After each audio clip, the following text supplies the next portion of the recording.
Caitlin Clark's entry into the WNBA has been nothing short of a revolution. Her presence on the court has shifted the dynamics of the league, bringing with it unprecedented attention, viewership, and fan engagement. What was once seen as a relatively niche league in comparison to the NBA has now started to garner mainstream interest. All of this can be attributed to the Caitlin Clark effect, which has not only revitalized the WNBA's image, but also created new financial and marketing opportunities that were previously unimaginable. When Caitlin Clark first stepped onto the WNBA court, she carried with her not just the expectations of being an extraordinary player, but also the hopes of many who wanted to see the league succeed. Her impact has been immediate and tangible. With over 1.8 million viewers tuning in to watch her games, Clark has brought in a surge of viewership that has translated into tangible gains for the league. The Indiana Fever, a team that she became associated with, experienced a massive increase in ticket sales and attendance figures solely due to her presence. This led to an impressive $52 million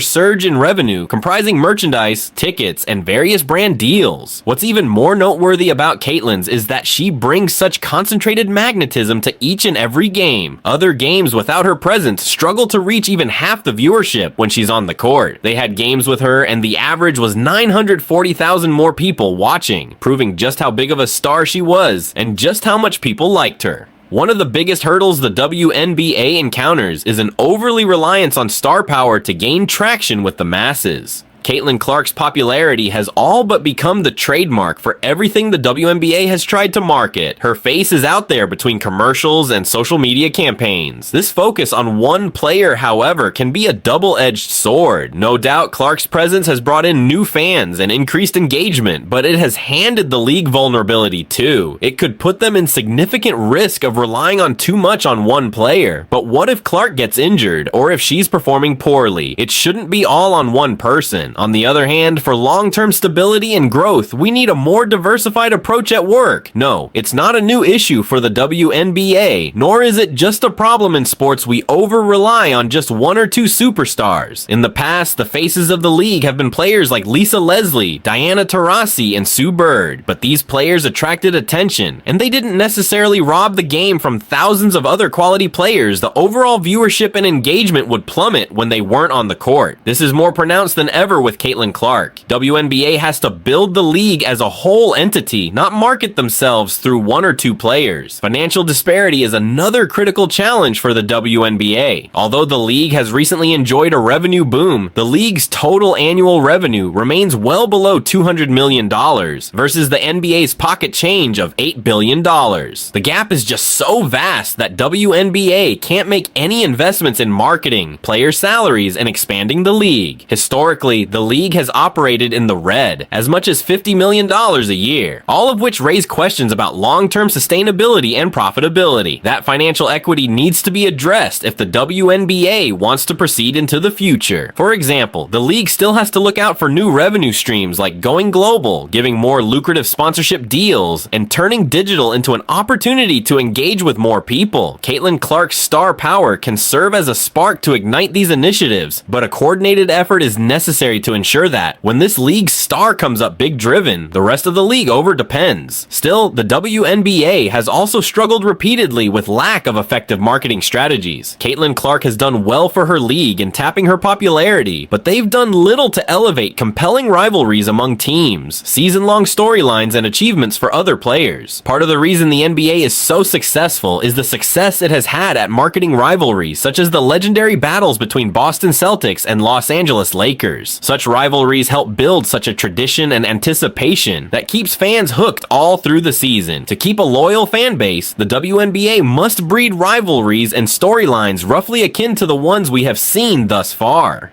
Yet the WNBA has missed one of its opportunities, taking advantage of its team's intense competition and skill to effectively promote that same competition and skill. Some players have already shown incredible talent, including Aja Wilson, Brianna Stewart, and Sabrina Ionescu, and they could all potentially be future household names.